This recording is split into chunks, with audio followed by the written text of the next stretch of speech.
Hello, my name is Eddie Rivero, and it is my honor to lead you through this webinar centered around the Maxwell DISC method and to discuss how I can add value to you and your team through our ministry leadership development courses.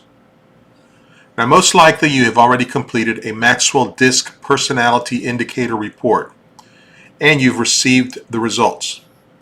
If you have not, email me at dreddierivero@gmail.com for a special promo code. Now today I'm going to give you a snapshot of what DISC is all about. Normally I do this presentation live before business leaders, business employee teams, and even church leadership groups. However, this is an online version of that presentation and it's a little bit different. Now here are the three most important facts you will learn about DISC. Number one, it will help you understand yourself better than any tool out there. I like to say that you can't lead others if you can't lead yourself. Self-leadership is the first step to developing effective leadership skills. A wise person once said, "You must know yourself to grow yourself." Here's the second thing. To effectively lead your team, your staff, and even your family, you need to not only understand yourself, but you need to understand others. People react differently to circumstances based upon their personality trait. And DISC will give you that insight. And finally, once you understand your personality indicators and the personality indicators of others, your communication effectiveness will increase dramatically. Okay, before we go on, let me tell you a little bit about myself. I am a leadership trainer, executive coach, and international speaker. I am the CEO of the Rivero Group, which is an international coaching and consulting firm based in Miami, Florida.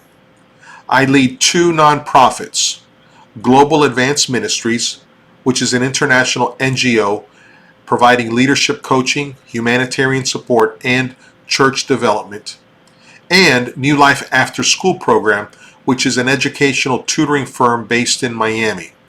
My wife and I founded this ministry 24 years ago out of a need in our church and community. And presently we serve 185 inner city youth with homework assistance, tutoring, and a summer day camp. I'm also a John Maxwell team executive coach, trainer, and speaker. I have various certifications in communication, leadership, youth empowerment, marriage enrichment, and business, church, and team development. I'm an ordained minister with the Assemblies of God USA and a bishop in the Lord's Church with oversight of 150 churches in the Spanish-speaking Caribbean nations of Cuba and Dominican Republic. I also serve my community as a police chaplain with the Miami-Dade Police Department, the largest department in the Southeast United States and the fourth largest in the nation. And this provides me with a platform to facilitate leadership and ethics training with police and firefighters in the USA and other countries. In my free time, I love to golf, fish, and enjoy the outdoors. You can check out some of my work at www.eddierivero.com. Now today, in a nutshell, you're going to learn about yourself and others. We'll unveil the strengths of each style, and before our time is up, you will learn a great way to improve communications with those you work and live with. As we get started, do you have your Maxwell DISC report with you? Either in paper form or on electronic device. I want you to have it handy. Okay? Great. Now, let's begin with a little fun. On the screen, you will see a sheet that I call the numbers game. All you need to do is to point at your screen. Normally, when I do this training live, you'll have this in a paper format. But since we're doing this online, I think you can do it on your screen. I'm going to put a timer on my screen here. Let me see. Alrighty, here we go. Now, here's the way we're going to play this. you're going to find number 1. Normally you would circle it on your paper, but I want you to just kind of tap it on your screen. Then find number 2. Then tap it. Find number 3. Tap it. And it has to be in order, okay? All right, so you're going to just look for the numbers in sequential order and tap them on your screen. Are you ready? Here we go. Go. All right. That's it. Found the first one, the second one. Faster. You can do it. Okay. It's not a trick. They're all there. All the numbers are there. Come on. Push yourself a little quicker. No, don't look at. That's it. You can go faster. You can do it. The numbers are there. 10 seconds left. Come on. 5, 4, 3, 2, 1. Okay, stop. Now, how high did you go? Did you get to 8? 12? Did you reach 15? Okay, now, what you might not have noticed on your screen here, on your paper, if you look at the very top, right to the left of number 66, there's a little tick, there's a little mark to the left of 66. And if you go all the way down between numbers 52 and 19, there's another little mark. Okay? Then if you look to the left, just below number 57 and above 32, there's also a little mark on your paper. And if you draw an imaginary line straight across, there's another little mark between the numbers of 26 and 63. And normally if you were doing this on a sheet of paper, I'd ask you to draw a line, and this creates 4 quadrants. Okay? Now, if you look at number 1, you'll notice that it's in the upper left-hand quadrant. You see it there? Then, number 2 is in the upper right-hand quadrant. Number 3 is in the lower right-hand quadrant. Number 4 is in the lower left-hand quadrant. See that? So where do you think number 5 is? That's right, upper left-hand quadrant. 6. And now what we're going to do is, same exercise. I'm going to reset the clock. This time, now using what I have told you, now you know the pattern. Now you have a system. I want you to do the same thing. Ready, set, go. Come on. Find number 1 and number 2. All right, you're doing great. Yeah. Can't stop you now. Come on. Come on, you're on fire. You know the pattern. You know the system. That's it. Come on, keep going. Oh, yeah. That's it. Come on. You're in the home stretch. Here we go. 10 seconds. Come on, you can do it. 5, 4, 3, 2, 1, and stop. Okay. Now, let me ask you a question. Once you learn the secret, once you discover the strategy, the second time is a whole lot easier. How many of you got higher than 12? Huh? Maybe you hit 20. Anybody able to get 30? How about 35? All right, the first time you were doing the game, you didn't do very well because you did not know what you were doing. Then, a minute later, after my instructions, after my coaching, you were more confident, You are faster. You are more effective. Just with a little secret, just kind of with a strategy, in a few minutes, not a few months, not 4 years of degree work later. Just catching that strategy helped you to do this quicker, more confidently, more effectively. Why? Because you learned the pattern.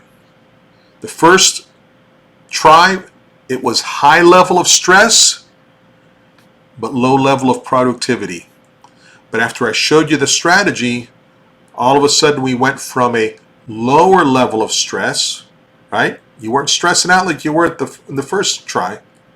Low level of stress and high level of productivity. So the idea behind this exercise is to demonstrate that if you know where and how to look at something, let's say a problem, for example, if you know how to look at it, if you look at it with a strategy in place, you will have a better opportunity to coming up with the solution than if you are just randomly searching for an answer and a way to handle this. Now, we did an exercise with the quadrant, right? Let me show you another quadrant. Okay? Look at these patterns.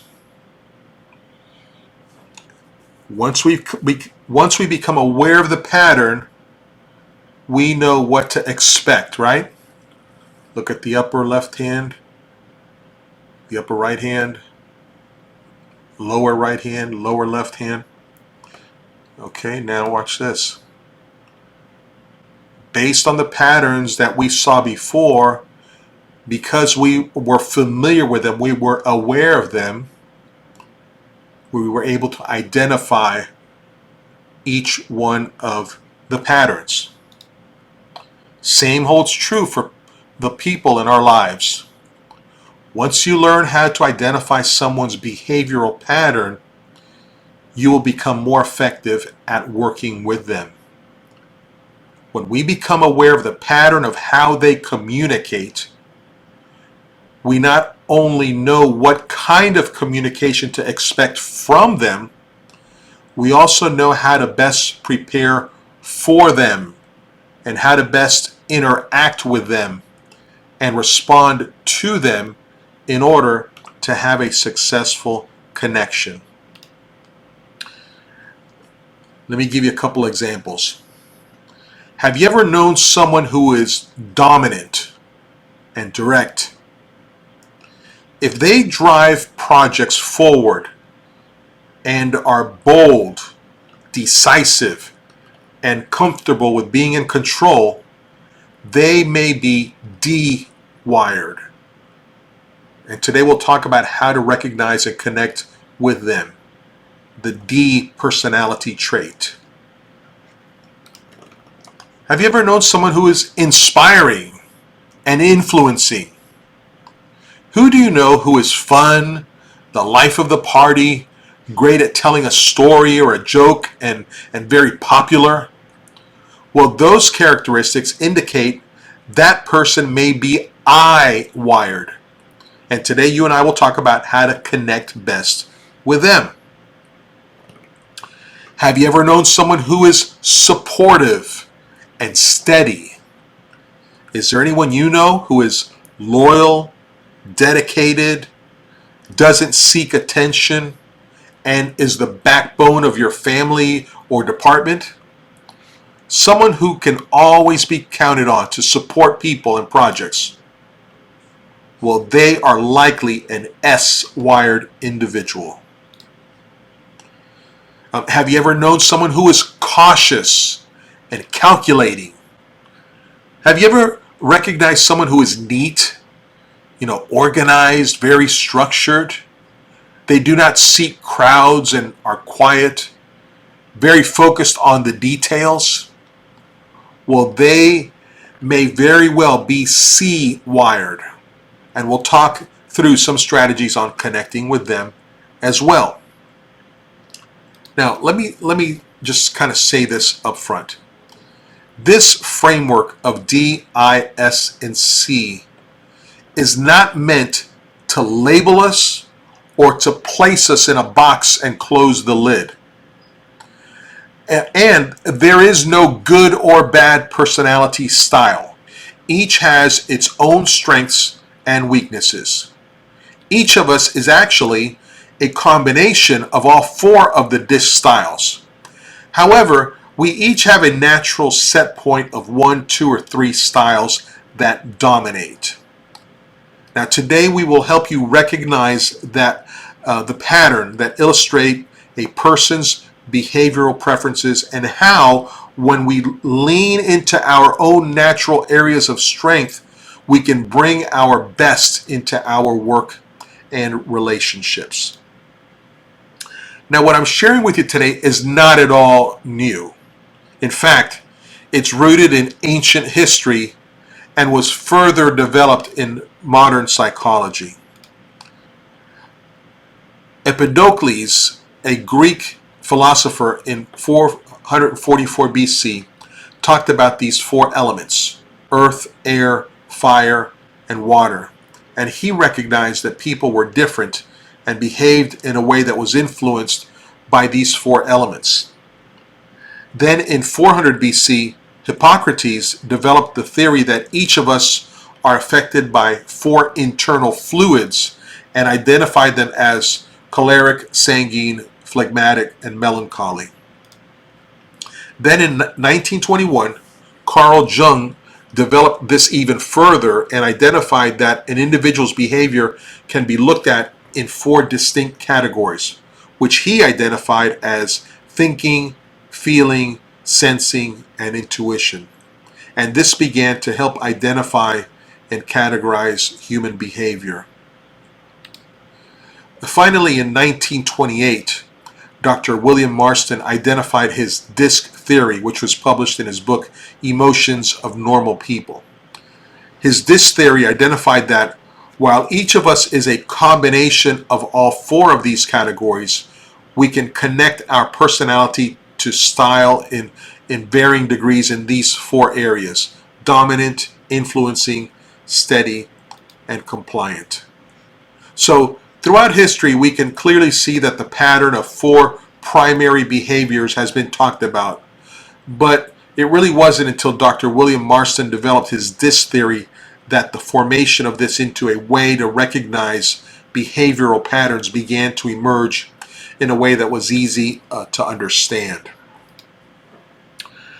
Now, one other kind of little important fact. Our personality and behavior are shaped by 3 main areas. Number 1 is hereditary. In other words, from birth, there are distinct patterns of behavior. And if you're a parent like I am, your little ones at a very, very early age were already displaying some of these personality traits. You know?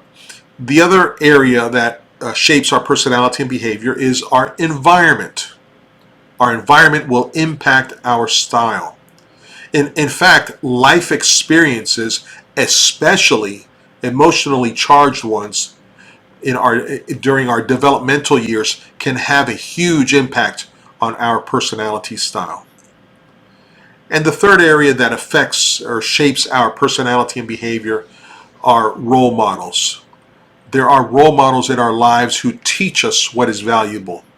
And these role models may even reward us for certain behaviors in order to reinforce those behaviors within us. So each of these 3 factors contribute to the makeup of who we are. Now, using the framework of DISC, the D, I, C, and S, we can begin to identify some of these patterns so that we then know what to expect.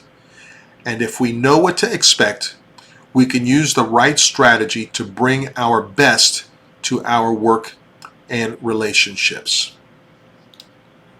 Okay, here's a test scenario.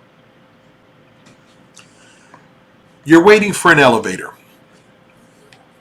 As the door begins to open, You secretly hope that no one else is in that elevator so you won't have to go through that awkward moment as you walk into the elevator of trying to figure out if they're going to want to talk with you. Sure enough, the door opens, someone is in the elevator. You enter. You press the button for the floor you want. Then you kind of keep looking at the button panel. Oh, you stare down to your shoes, the door, or the floor numbers as they change. And you just wish the elevator would go a little faster so you can make your quiet exit. Now, let's put that scenario on pause. How many of you would say that that describes you? If that's you, then that would indicate that you have a more reserved nature. Okay, same elevator. As the door begins to open, you are curious and super excited to see who's on the other side of the door. The minute you walk in, you say a hearty hello to everyone in the elevator. And as you press the button for your floor, you begin to ask them how their day has been and then make a joke about the weather. And within a few floors, you are all smiles because you have just made new friends. Okay, stop. How many of you would say that is you? If that is you, that would mean that you are more outgoing. Okay, here's another question for you. You're planning a vacation and you're focused on what needs to get done in order to go on your vacation. At home, you need to mow the lawn, take the dog to the kennel, take your car in for service, plan the itinerary of everything you will be doing on your vacation. You cannot go on vacation without making sure that everything is done and completed. At work, you make sure that every detail is covered. Someone will handle your responsibilities. And truth be told, you may be trying to do some work online while you are on your vacation. Does that sound like you? If that is you, that would mean that you are more task-oriented. Okay, we're in vacation mode again. This time, you're focused on how much fun you're going to have on this vacation. Forget about what needs to get done. You're packed and you're ready to go. You're just thinking about who you will see when you get there and all the fun experiences you will enjoy together.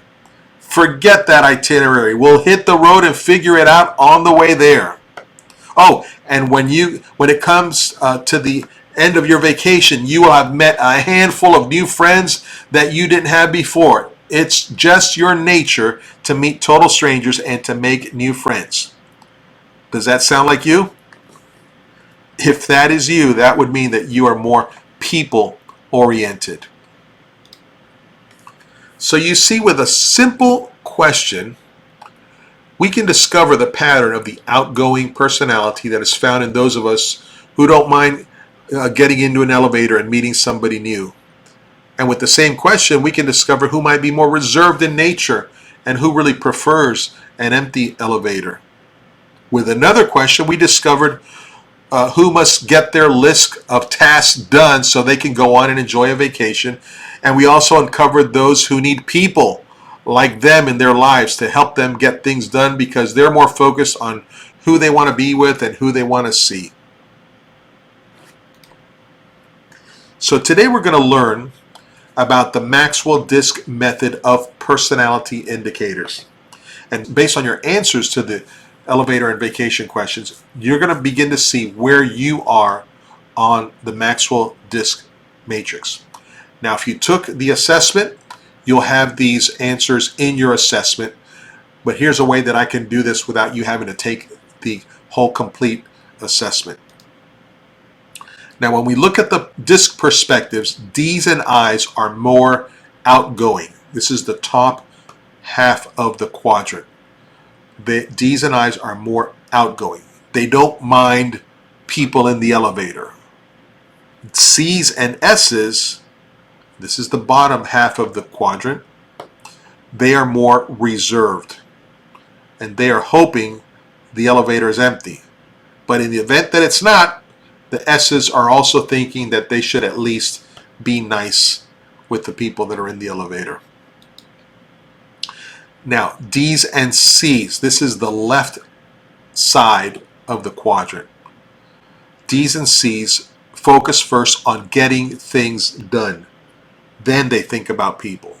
They're making the list for the vacation and they're checking to see if there's Wi-Fi and certain amenities in the hotel. D's and C's are task oriented. And on the right hand side of the quadrant, I's and S's focus more on people than on getting things done. Their vacation planning consists of a list of names and experiences that they want to have while they are there. Okay? So the top is outgoing, bottom reserved, the left is task oriented, the right side is people oriented. Now, let me give you a glimpse into each of the 4 disc styles. On the front page of your report, look under your name, and right after the word style, you'll see a descriptive name and then 1 to 3 letters. If your first letter is a D, let's talk about you. D's are the most effective and at times some of the most difficult people to work with. But if you want something done, they will take control and get it done. They drive results. Here's how you know you're communicating with a D. You agree to go to lunch with them and they insist on driving, even if it's your car. Those with significant characteristics of a D-wired style make up 3% of the population. These are the strong leader types. They thrive on control, make quick decisions. They are direct and focus on results. Okay, now let's go back to the same place on the front page of the report again. If your first letter is an I, let's look at you. I's tend many times to be a little overbooked and often late for dinner. I tend to say they're a little bit scattered or a little bit disorganized. But when you're having a party, they are at the top of your list because they are great at socializing with others. And let's face it, they are fun. I's are the life of the party. At my church, I always recruited the I's as my greeters because they love to greet people. Now think of someone in your circle of family, friends, and colleagues that's fun to be with, who likes to talk a lot and tell stories. And they're always seeking to get others' attention. Can you think of somebody? They are likely I-wired. Now, I's persuade others by speaking. They're spontaneous, they're friendly, and they're often in the spotlight. It is estimated that I's make up 11% of the population. Now again, back to the front of your report, same spot. If your first letter is an S, it's your turn. S. Everybody knows that these are the people who get things done and keep the atmosphere friendly. They may not like changes, but give them enough time and they will come around to it. S's are faithful, steady, and family oriented. S's are loyal, they're helpful, and you can always count on them. They can be relied upon to follow through. S's are team oriented. They are great at follow through. They are loyal and work best in a cohesive atmosphere. It is estimated that 69% of the population is S-wired. This is the biggest group, the S's. We're going back to the front of the page. If your first letter is a C, okay, you are last but not least. Here we go, C's, okay? C's, we need these people. We need the C's. They will make sure that we have enough money before you purchase something. They may get upset if the area is messy, but they are so organized that if you need something, they know exactly where to find it. They like to follow rules. Oh, and if you give them information, the likelihood of it being accurate is extremely high. They are precise and detail oriented. You'll see that they are always on time. Their desk, their home, even their garage is very organized and might even have labels.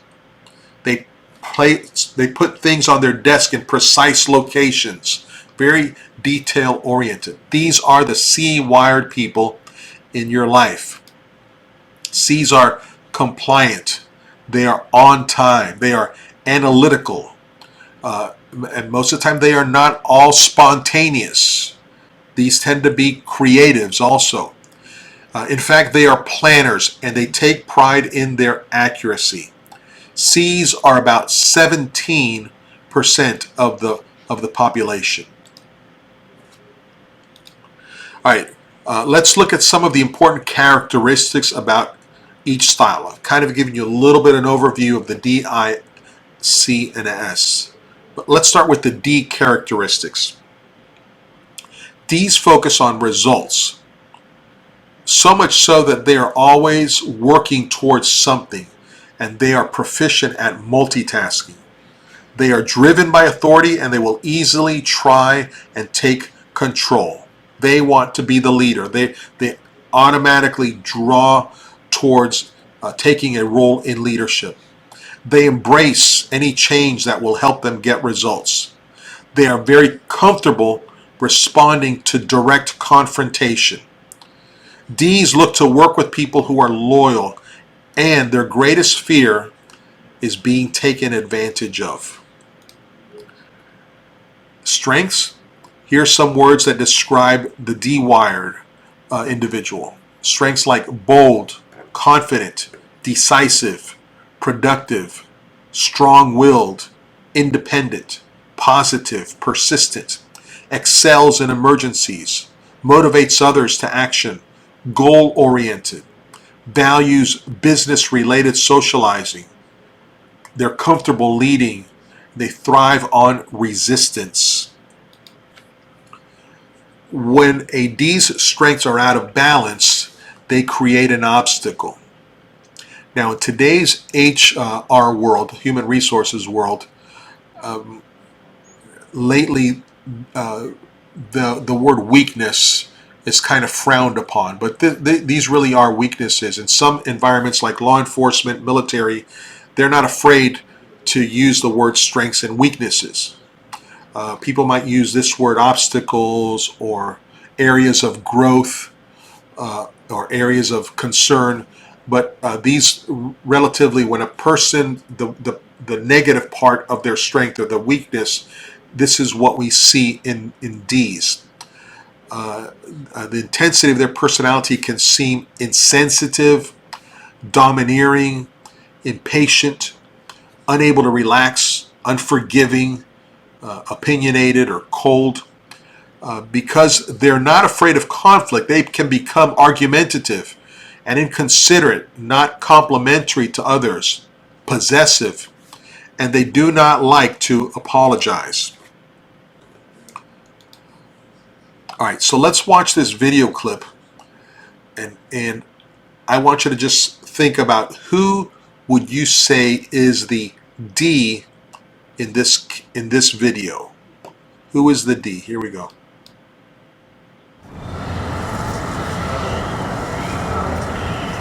Thank you all for sticking with it. This has been the worst quarter in the history of the ladies' scarf industry. Who knew it was going to be 80+ degree weather most days? But I have it on high authority that the new CEO of our company is going to do great things. And I give you John Smith. All right, team. All right, team. I'm a no-huddle offense kind of guy, so I'm cutting right to the chase. We're going to blitz the market with something brand new, a line of socks. They're going to make you feel as fast as Deion Sanders, but you're going to look like prime time. We've got the ball, and we're ready to take it to the house. You, name. All right, you, name. It's Kim. Karen. Can you picture this team in the red zone? ready to punch it in. It's Kim. I can too, Karen. I can too. Kim. That's why I've added something to sweeten the deal for everybody this quarter. That's right, my season tickets. We make gold this quarter, you're all gonna tailgate with me on opening day. Now who's got questions?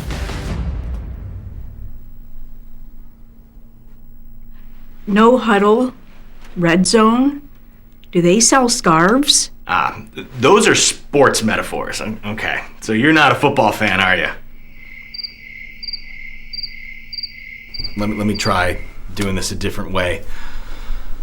So, at my last company, we were a paper company, and I turned them into a paper and envelope company. It was a huge opportunity for us to do a ton of great things with a very similar product that complemented what we already did. That's what I see here. You guys are a scarf company. I know you have the expertise. I've seen your work. It's going to be a bit of a stretch, but together as a team, we can take our share of the sock market too. Now, who's with me?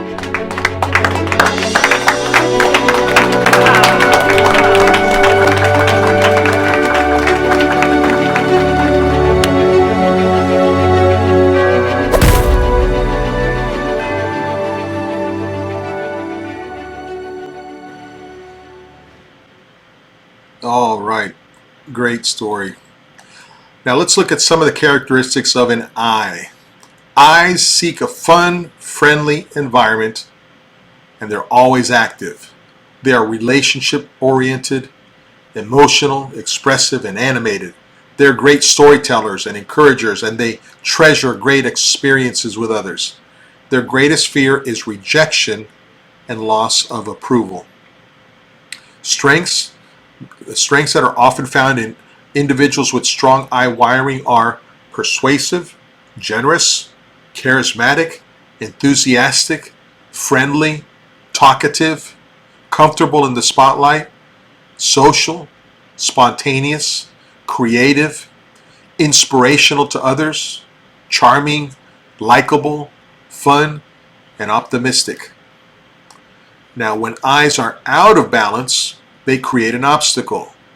They may appear to be undisciplined, undependable, disorganized, naive, phony, distracted, impulsive, forgetful, not listening, not following through, wasting time, talking too much, overcommitted, or seeking the spotlight. Okay, now I want you to watch this video and see if you can identify who is the I.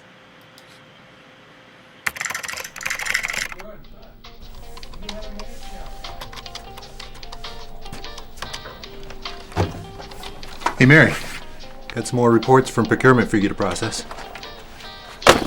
Sort of reminds you of Office Space, huh? The movie? TPS reports? Guess you're too young for that, huh?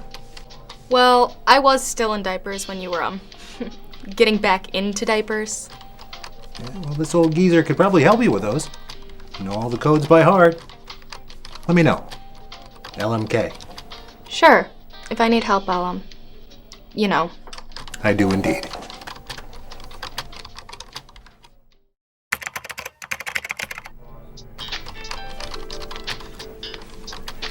Hey Mary, I wonder if you could help me with something.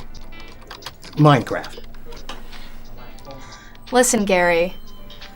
I appreciate what you're doing, but I'm not 12, and I have reports to process. Hey, I'm just trying to get through to a friend. Get through to a friend? You know, that's a song lyric. Yeah, 20-pound sledge. They were in town last week, you know. Yeah, I was there. Wait, you weren't... Oldest guy in the mosh pit. Oh my gosh, you're a legend. Try telling that to my grandkids.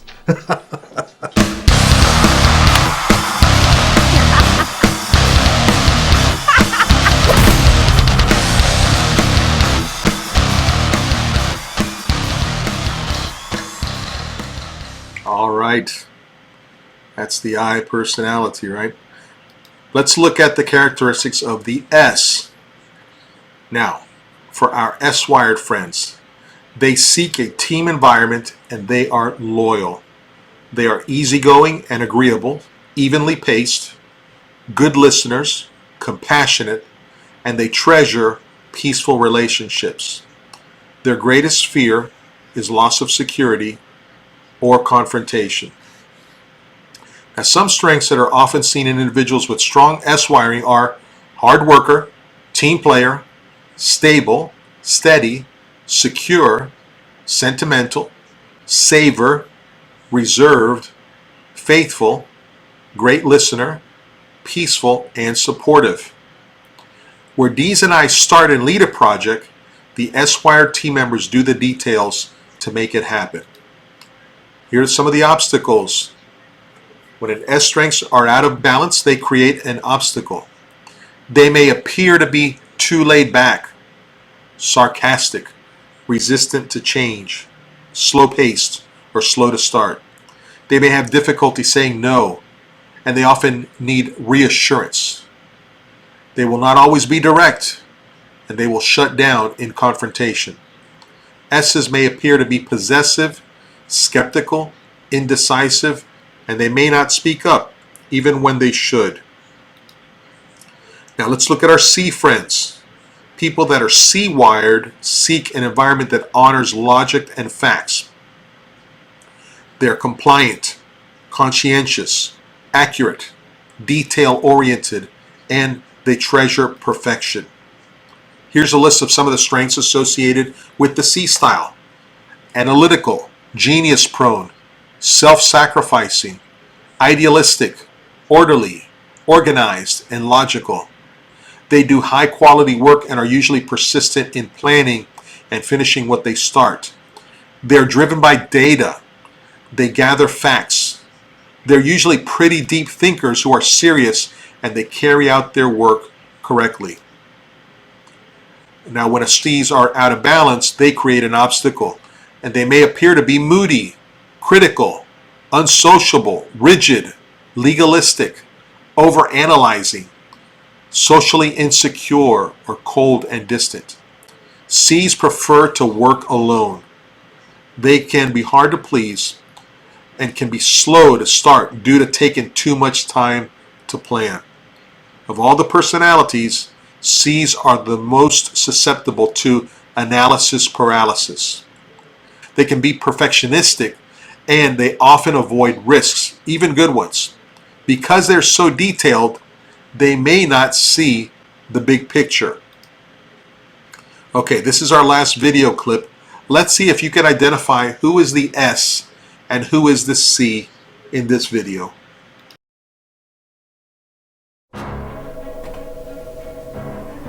Last delivery to our client promised an arrival time of 2 p.m. 2:04 is not 2 p.m.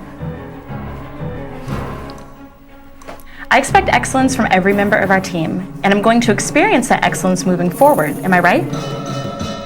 Very good.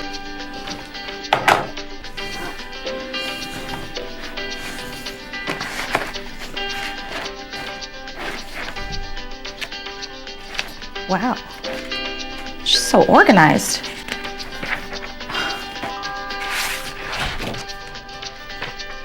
This is gonna save me hours, days. Kim Miller to Ricky Ford's office. Kim Miller, report to my office. Oh, she hates the reports. 2:04 is not 2 p.m. I expect excellence from every member of our team. Oh man, I can't afford to lose this job. Okay. Get it together, Kim. You gave her what she wanted. Okay, I mean, take it like an adult. You can do this. Kim Miller, report to Ricky Ford's office immediately. These are awesome.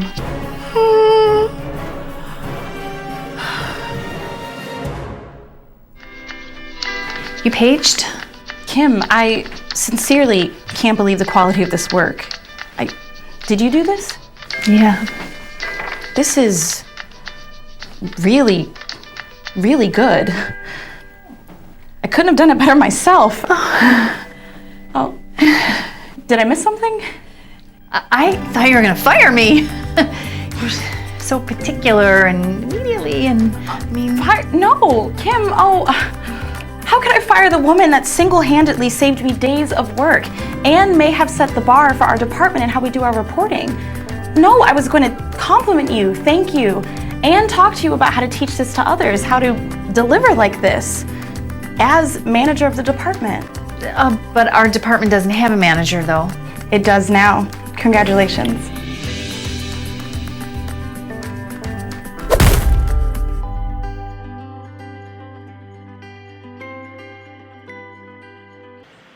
Great. What a great video. Were you able to identify the S and the C? Here's a question. Why is knowing someone's disc style so important?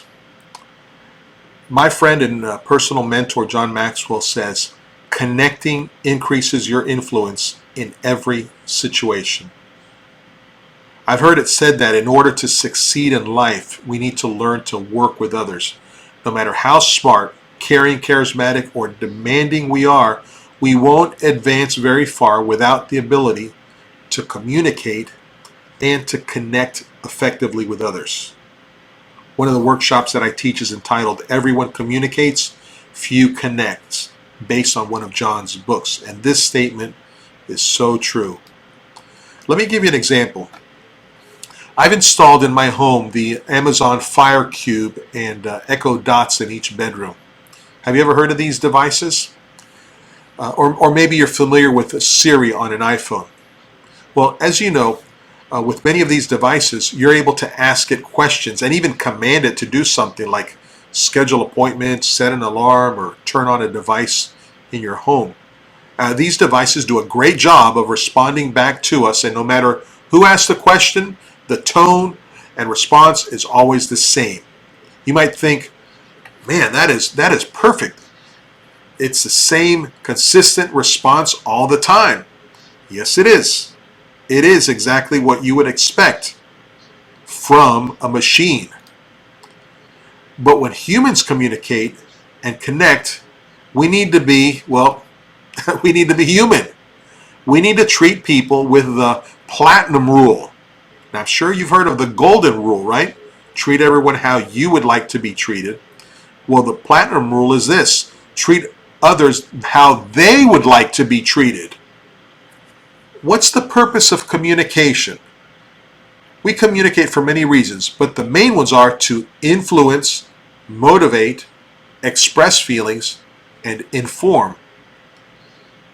It's the responsibility of the person giving the communication to properly relay their message and intent to the receiver. And unless this is done successfully, then this communication never really takes place and is often the cause of conflict and misunderstanding. This is why it's so important to learn someone else's communication language and to operate by keeping that platinum rule always in the forefront of our minds. So let's talk about how we can do this. How can we communicate with each different style? Are you ready? Communicating with a D. There are specific strategies for communicating with someone who is D-wired. Be brief, direct, and to the point, then leave. Ask what, not how questions. Focus on results. Don't ramble. When you have to discuss a problem, talk about its effect on outcomes. Communicating with the I. Don't do all the talking. They are talkers. Let them talk. Don't ignore their ideas. Hear them. Acknowledge them. If you don't think their idea will work, recognize their efforts and encourage them to keep looking for solutions and get back to you. And then, yes, you listen again. With iWire team members, allow time for socializing, both in work or after a meeting with them, and then follow up with the details in writing. With meetings, keep in mind that 4 short 10-minute discussions will be more productive than one 40-minute meeting. Communicating with an S. With the S-wired people in your life, smile. Even if you're not feeling friendly, look friendly. That goes especially for you D's out there.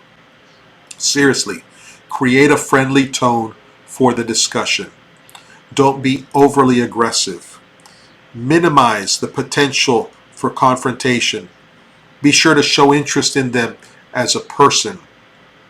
If you're working on a project together, give definition to the goal and each person's role. And if changes are needed, give them time to adjust to the changes. Communicating with a C. With those who are C-wired, remember that they need the details. Make sure when you offer up facts that they are validated facts. With C's, you will want to be precise in your explanation and very specific. Be patient, answer all their questions, and follow up to provide them with the additional data that they request.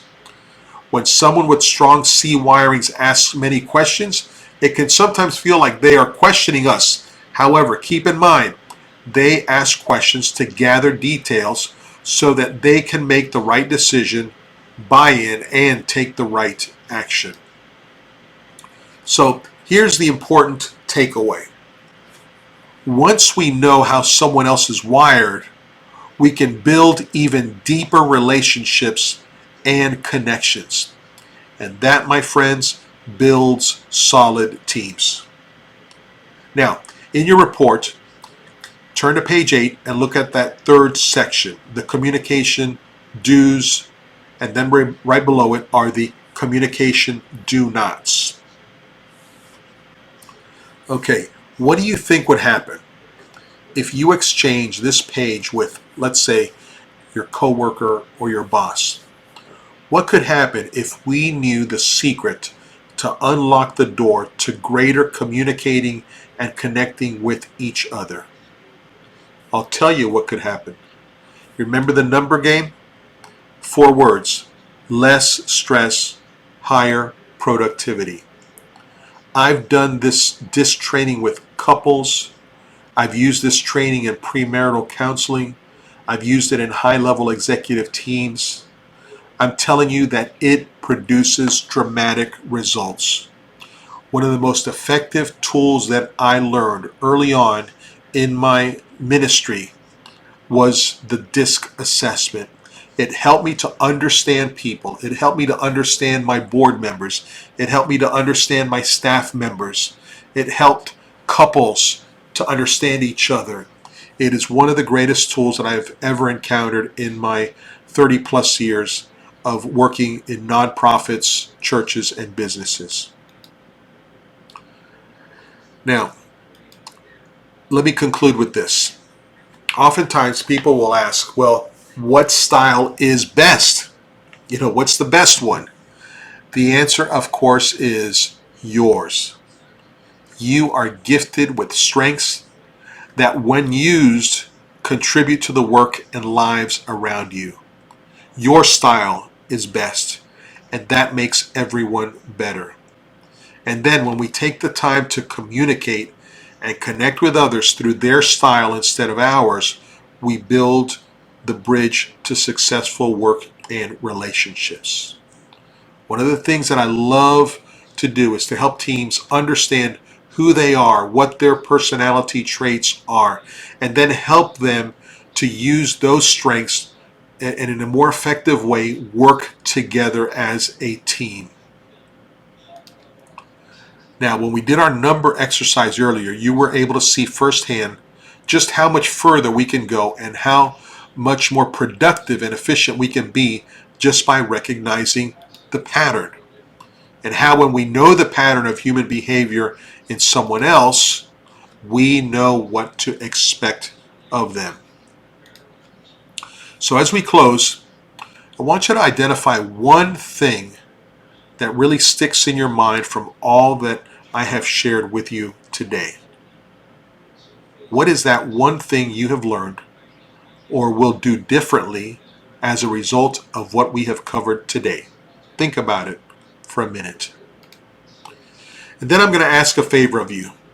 Email me, share with me your answer. If you feel that this training has brought value to you as a leader, please let me know. It has been said that the biggest gap is the gap between knowing and doing.